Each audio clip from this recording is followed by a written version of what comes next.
미토콘드리아는 내 호흡에서 산소를 이용하여 에너지를 얻게 해주는 핵심 역할을 하게 된다. 생명체에게 미토콘드리아의 중요성은 이로 말할 수 없다. 그런데 생명체는 미토콘드리아를 이용해 산소로부터 에너지를 얻지만 결국은 그것 때문에 값비싼 대가를 치르게 된다. 그것이 노화와 죽음이다. 산소는 모든 생명체를 계속해서 녹슬게 한다. 산화작용을 통해 쉬지 않고 산화폭탄을 터뜨리며 세포 조직을 파괴한다. 기뢰처럼 혈류 속을 둥둥 떠다니며 수시로 폭격을 가하는 것이다.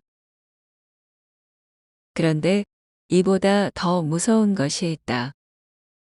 그것은 미토콘드리아가 산소를 에너지로 바꾸면서 발생하는 활성산소이다. 산소의 분자 구조가 불안정하게 되어 그 활동력이 왕성해진 상태이다. 이것은 마치 원자력 발전소의 핵폐기물처럼 생체 환경에 치명적이다. 활성산소 역시 혈류를 따라 몸의 구석구석을 누비며 세포 조직을 무차별 공격한다. 피해가 누적되면 마치 녹슨 것처럼 장기나 피부 조직이 누렇게 변해간다. 이것을 노화라고 한다.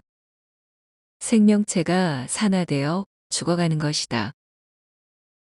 그런데 조용히 늙어만 가면 그래도 괜찮다. 활성산소는 폐와 심장, 간, 위, 콩팥 등은 물론이고 동맥혈관의 벽까지 공격한다. 공격이 잘 안 될 때는 콜레스테롤과 결합하여 혈관 안쪽에 들러붙는다. 기름 덩어리를 덕지덕지 붙이고 산화시켜 썩은 버터처럼 만든다. 20대부터 이런 노폐물이 쌓여가다가 5, 60대가 되면 생명을 위협할 정도로 심각해진다. 인체에서 가장 중요한 뇌도 예외는 아니다. 뇌는 체중의 2%밖에 안 되지만 전체 산소의 20%를 쓰니 심각하지 않을 수 없다. 연약한 뇌세포는 산소의 독성에 더욱 취약하다. 그래서 최대한 산소 사용을 자제하기 위해 망각과 생략, 모방의 기능이 발달되었다. 하지만 의외의 곳에서 산소가 대량 유입된다. 바로 스트레스이다. 스트레스를 받게 되면 온갖 번뇌망상이 일어나면서 뇌는 활발히 반응하게 된다.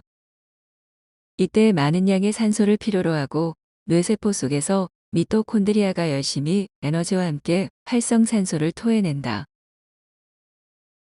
부정적 생각을 하면 할수록 산소의 유입량은 많아지고 활성산소가 대량으로 생산된다. 결국 이들의 폭격을 맞아 뇌세포가 하나둘씩 죽으면서 기억력 감퇴가 오고 심하면 치매에 걸리게 된다. 더 무서운 것은 암과도 관련이 깊다는 것이다. 산소와 활성산소의 무차별 폭격을 받다 보면 기형이 된 단백질이 생성된다. 바로 열충격 단백질이다. 이것은 암세포의 자연사를 방해하는 역할을 하기 때문에 암세포가 죽지 않도록 방어하는 셈이다.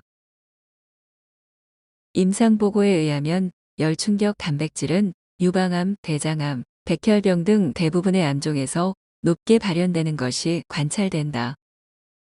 따라서 열충격 단백질의 활성을 억제하는 것이 암 치료의 중요한 목표 중에 하나가 되고 있다. 이렇게 온몸이 산소와 활성산소에 의해 만신창이가 되면서도 산소의 공급을 멈출 수는 없다. 왜냐하면 생명활동을 하는 근본 에너지원이기 때문이다. 결국 생명체는 미토콘드리아가 에너지를 만들기 위해 사용하는 산소와 그 부산물인 활성산소에 의해 서서히 죽게 되는 것이다.